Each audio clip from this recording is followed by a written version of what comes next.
जर ज्ञानोबरायांचं दर्शन घ्यायचं असेल तुम्हाला तर आळंदीला जायची गरज नाही महाराज.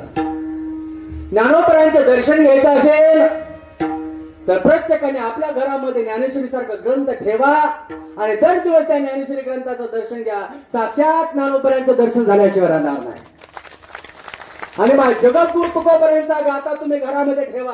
अरे तुम्हाला तेहूला जायची गरज नाही, तुम्ही त्या गात्याचं दर्शन घ्या तर तुकोबरायांचं दर्शन घेतल्यासारखं तुम्हाला समान होईल. अरे मला वाटतं आपले जर माथे जर जागेवर आणायचे असतील तर तुकोबरायांच्या गात्याचं आपल्याला वाचन करावं लागेल.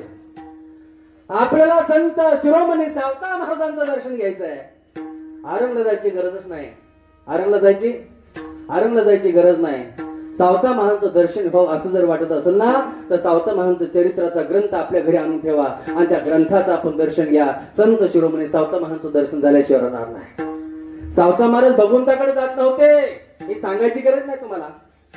बरेच कीर्तनकार तुम्ही उघडून प्याला असतात आणि कितीतरी वेळेस तुम्ही सावता महाराजांचं चरित्र ऐकलं असेल. सावता महाराज भगवंताकडे जात नव्हतं. अरे सावता महाराजांकडे जगाचा बाप होऊन सावता महाराजांकडे येत होता. ही सावता महाराजांची ताकद होती. हे सावता महाराजांच्या नामस्मरणाची ताकद आहे.